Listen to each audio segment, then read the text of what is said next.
i-demo na natin, i-test na natin itong ating nail gun na binibenta.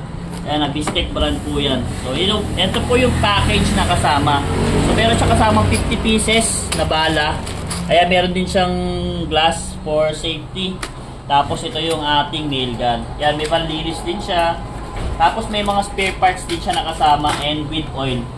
Ayan, tapos may gloves din at meron ding manual, syempre. Ayan, so ngayon, titest natin. Pakita ko sa inyo dahil last time, may nagtatanong kung pwede daw i-demo. Ayan, so ngayon gagawa na natin ng video. Actually malakas talaga to, kaya meron akong takip sa tenga. Ayan, pero hindi po kasama sa package yung takip sa tenga. Meron lang talaga ako na ito. So papakita ko sa inyo, test natin dito. And guys, nag-test na ako ng isa. Okay naman siya, pero yung isa nawasak. Pero ito makapal na to kasi paleta to eh. Makapal na klase ng paleta yan. Diyan natin itetest yung ating nail gun. So, 4 gears nga pala yung ating nail gun. So, hindi ko binawasan ng tornilyo to. Papakita ko sa inyo mamaya. Tetest muna natin dito. Ayan.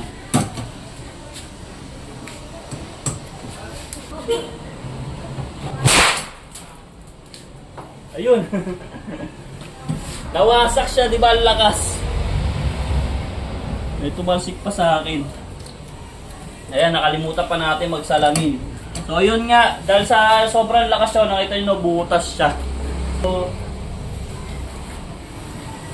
ayan, so magta-try pa tayo ng isa. Dito naman natin try sa bakal. Ayan, try natin sa bakal. Nakalimutan ko maglagay ng ano. Ayan, for safety yan. Huwag nyo kakalimutan. Ayan, dito naman natin i-try sa bakal kung uubra.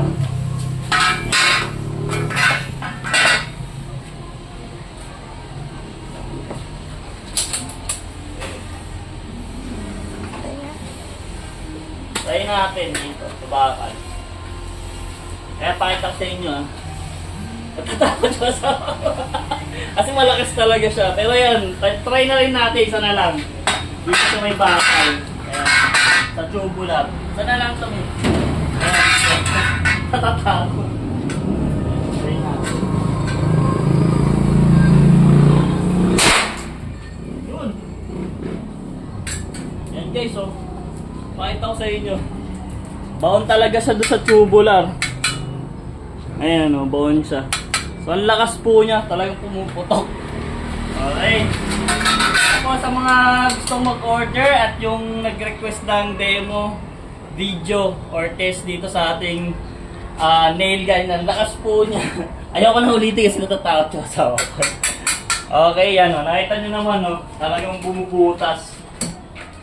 Ayan. So, pwede nyo naman bawasan yung gear na ito. Pakita ko sa inyo dito. Meron ditong part na binabawasan.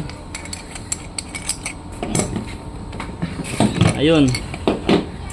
Ayan guys. So, nakita nyo diba? Meron siyang 1, 2, 4 na tornilyo. So, pag binawasan yung isa dyan, meron naman siya kasamang alin. Pababawasan din po yung lakas niya. Okay, yun lang po. Pagka gusto nyo ng mahina, bawasan nyo lang po yung tornilyo. So, suggested ko lang pag sa kahoy, siguro mga 3 or 2. So, yan lang po sa mga gustong umorder. Mag-message lang po sa Lucky 9 online shop. Maraming salamat.